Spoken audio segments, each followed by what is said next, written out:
అందరికీ ఉంది. కానీ జరగాల్సింది ఇది. ఈ విధంగా జరిగితేనే రాష్ట్రానికి మంచి జరుగుతుంది. రాష్ట్రం ఇంపార్టెంట్, ముందు అన్నిటికన్నా ముఖ్యమైనది రాష్ట్ర అభివృద్ధి. కాబట్టి సంయమనంగా ఉండండి అని ఒక విధంగా చెప్పటమే, అది దాని ఉద్దేశం. ఆయన ఉద్దేశం అదే.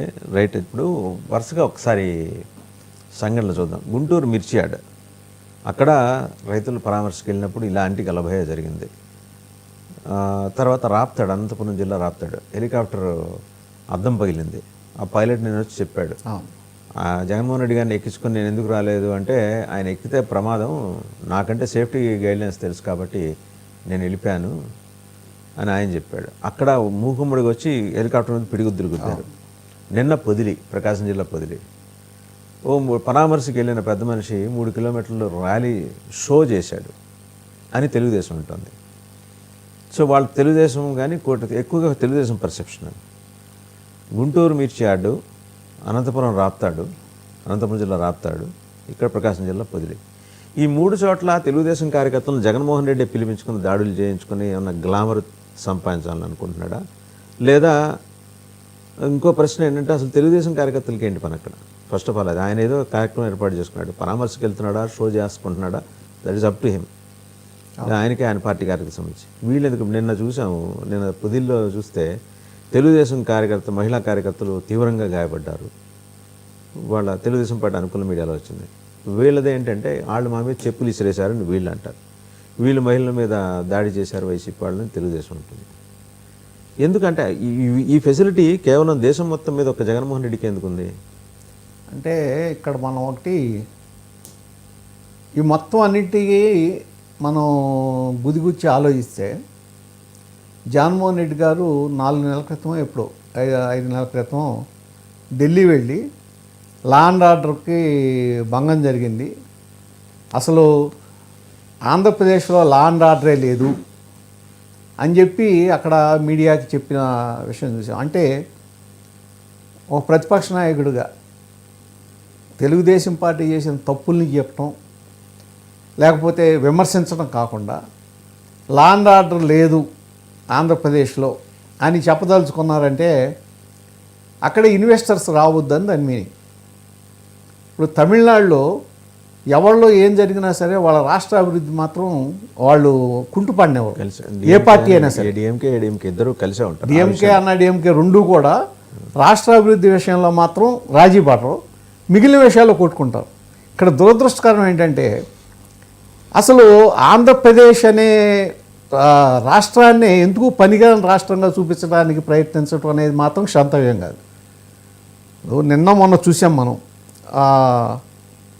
సాక్షి డిబేట్, ఏమని దాంట్లో అమరావతి అనేది దేవతల రాజధాని, సరే చంద్రబాబు గారు అన్నారు దేవతల రాజధాని పేరు పెట్టాం. అసలు దానికన్నా కూడా అమరావతి అక్కడ బౌద్ధులకి పవిత్రమైన క్షేత్రం, నాగార్జునుడు తిరిగాడే నేల, అక్కడ పెద్ద పెద్ద ఇది మహాసభలు జరిగినాయి, బౌద్ధ మహాసభలు గతంలో. దానికన్నా ముఖ్యమైనది మీరు మర్చిపోతున్నారు, సాక్షాత్తు అమరలింగేశ్వరుడు కొలువే. అదే అమరలింగేశ్వరుడు, ఆ తర్వాతే బౌద్ధం వచ్చింది. ఇది ఇవన్నీ అదే ఇవన్నీ ఉన్న ఒక మంచి పవిత్ర క్షేత్రం. పైగా రాణి రుద్రమదేవి పెరిగిన ప్రదేశం అది. రుద్రమదేవి పెరిగింది ఎక్కడ? అదే ప్రాంతం కదా. అంటే ఇంకా రీసెంట్ పాస్ట్ గురించి చెప్పుకోవాలంటే, రాజా వాసిరెడ్డి వెంకటేశ్వర నాయుడు గారు, అలాగే ముత్యాల రాజా హరిశ్చంద్ర ప్రసాద్ గారు, వాళ్ళు వితరణశీలు. 1,00,000 ఎకరాలు ఇచ్చాడు, తెలుసా అండి మీకు? 1,00,000 ఎకరాలు ఆ రోజుల్లో 50,000 ఇది ఇచ్చి నాగార్జున సాగర్ కి డ్యామ్ కట్టించడానికి ప్రయత్నం చేసిన మహామహులు. ఇవాళ ఆయన పేరు పెట్టాలి. అది నేలది. ఇంకొకటి అండి, నేను ఒకటి అంటే, ఒక ప్రాంతానికి ఈ విధంగా బ్రాండ్ వేయటం అనేది ఎంత తప్పు అంటే, ఇప్పుడు పక్కన కృష్ణానది పక్కన ఉందెవరు? దుర్గమ్మ, కనకదుర్గమ్మ. యువతల పక్క పానకాల స్వామి, యువతల పక్కన మంగళగిరి పానకాల స్వామి. ఏం చెప్పబోతున్నారు మీరు? ఏం మాట్లాడదామని అనుకుంటున్నారు? ఆయన మాట సరే, ఆయన దేవతల రాజధాని అనగానే వెంటనే అమరావతి ఇది వేశ్యల రాజధాని అని అంటమంటే అసలు ఏంటి? దానికి ఏం మీకు ఎజెండా ఏంటి అసలు? దాని మీద క్షమాపణ చెప్పడం పోయి దాన్ని మళ్ళీ పెంచి చేయటం, దాని మీద వక్రంగా మాట్లాడటం. సజ్జల రామకృష్ణారెడ్డి గారు దాన్ని మాట్లాడింది చూశారు కదా, ఎక్స్ప్లెనేషన్ ఎంత వక్రంగా మాట్లాడారు. అబ్జెక్షనబుల్ వర్డ్ ఆయన. అదే సంకరజాతి అనేది అబ్జెక్షనబుల్, సంకరజాతి అనేది అబ్జెక్షనబుల్ వర్డ్ కదా. మీరు ఏదో జర్నలిస్ట్ అంటే ఇప్పుడు మీరు జర్నలిస్టు మీ ఇష్టం ఏడు మాడే హక్కు మీకు ఎక్కడిది? ఆర్టికల్ 19(1) మీకు అందరికీ పౌరులందరికీ స్వేచ్ఛ ఉంది. నా స్వేచ్ఛ మీ ముక్కు తాకనంత. 19(2) మీకు దాంట్లో రిస్ట్రిక్షన్స్ ఉన్నాయి. మీకున్న పరిమితులకి లోబడి మాట్లాడదు తప్ప నేను జర్నలిస్ట్ని నా ఇష్టం ఏడు మాట్లాడతానంటే అది కాదు కదా. పైగా ఆ దేవతలు, హిందూ దేవతలు, ఏది ముస్లిం దేవతలు, క్రిస్టియన్ దేవతలను కూడా దాన్ని కంటిన్యూ చేశారు. అంటే అసలు ఇక్కడ నేను ఒకటండి క్లియర్గా చెప్పబోతున్నాను.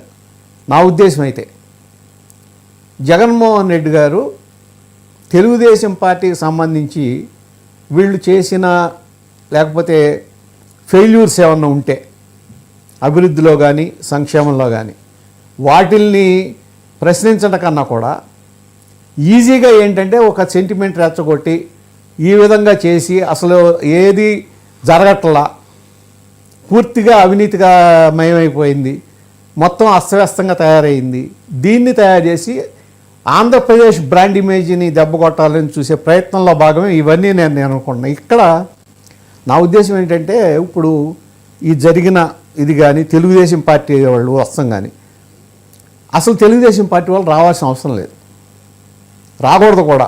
వాళ్ళు స్వేచ్ఛ, వాళ్ళు ఏదో చేసుకుంటున్నారు, మీరు ఎదురెళ్ళక్కర్లా, మీరు వేరే చోట చేసుకోండి. దానికి వాళ్ళ వెళ్ళే దారిలో ఉండి చేయక్కర్లేదు.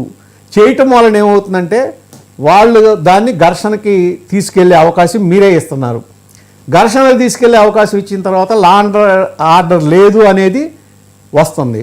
అంటే ఇక్కడ పరిపాలించే మీరే మీ ఫెయిల్యూర్ని మీరే అవకాశం ఇస్తున్నారు అవతల వాళ్ళకి.